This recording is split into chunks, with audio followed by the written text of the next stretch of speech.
We are staying with the valedictory session at the Council Chamber in Abuja earlier today, where President Muhammadu Buhari said ministers who resigned from his cabinet to pursue their political ambitions will be replaced without delay.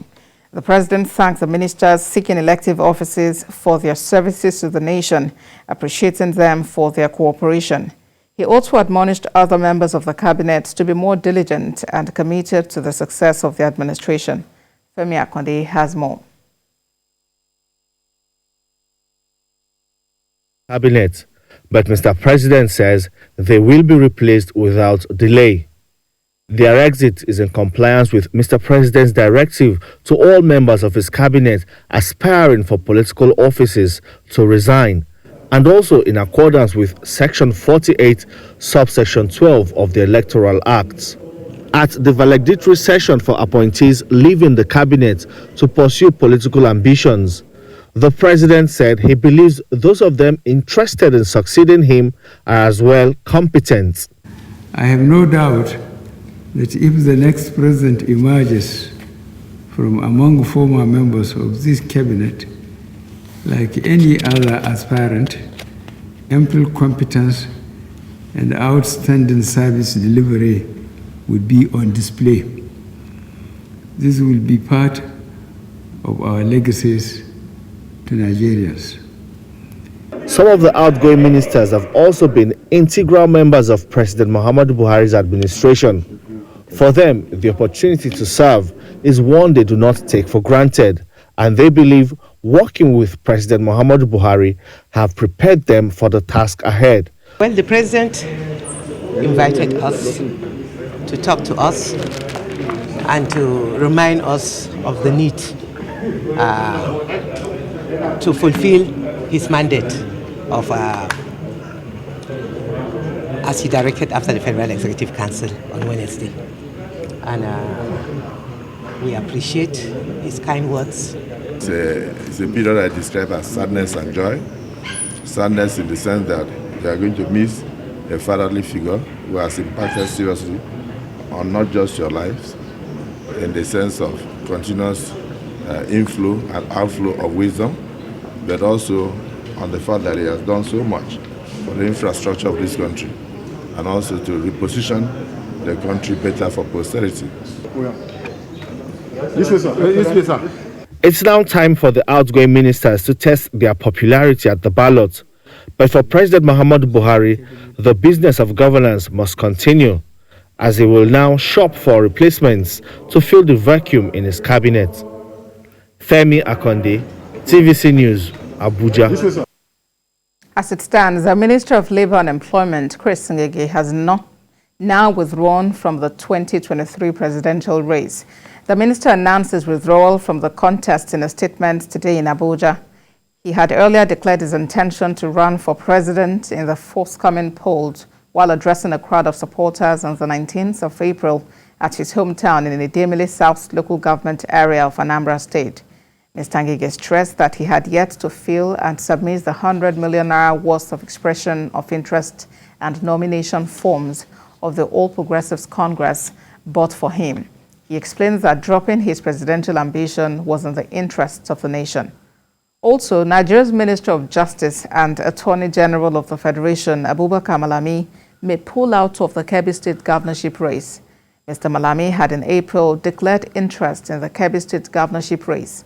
The AGF is yet to make his intention known, but feelers from Kebbi indicate he may be stepping down from contesting for the state governorship election.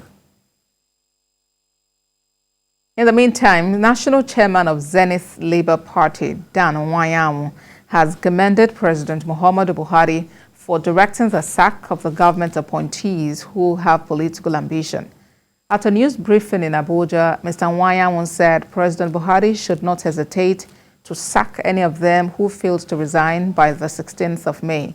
He added that the president should also not accept any minister or appointee who decides to abandon the political ambition to remain in office, as they could sabotage his administration. Appointee of Mr. President, and they are already working. You cannot hold that office morally and even in good conscience. You cannot hold that office and be looking for another. You won't have time anymore. Your interest is already divided. You are tired of this place.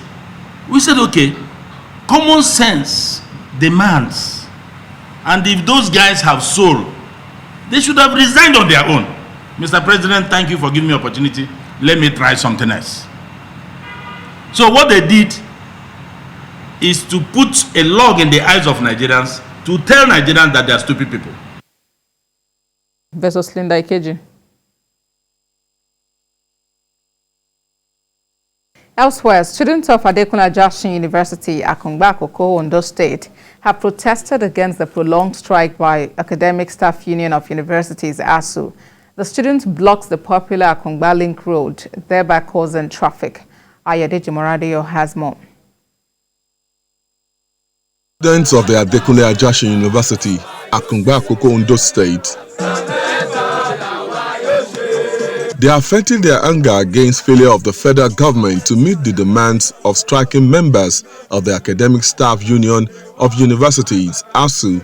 The lecturers, among other things, are asking government to implement the agreement earlier reached with them. The placards in the hands of these aggrieved students simply tell the story of what they are passing through. We shall always fight for our rights. They block the road, chanting different songs to further vent their anger. The students' union leader of the institution frowned at the seeming insensitivity of government to their plight and demands of the lecturers. 4 months now due to this issue of ASU strike. And our message to the federal government is that they should yield to the agreement of ASU in year 2009. Our message to the federal government is very simple and very clear. That federal government should make sure they reopen back all our universities and that they should meet with ASU and end this ASU strike.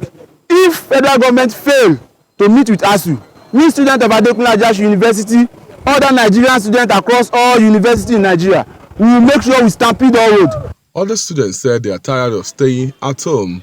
How can students sitting at home for 3 months, getting back to the campus, what are we going to assimilate? Our brain is dormant. We want to go back to our campuses, we want to go back to our classroom. We need no suit to be convinced that the federal government are ready to model our future with this new green ASU strike.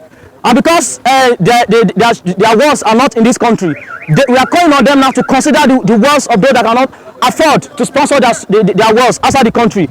As ASU strike continues and negotiation with government intensifies, the students hope that the matter will be resolved urgently for them to return to school. Ayodeji Moradio, TVC News. President Muhammadu Buhari has strongly condemned the killing of a second-year student of Shehu Shagari College of Education in Sakwatau, Deborah Samuel, following an allegation that she had blasphemed Muhammad, the Prophet of Islam.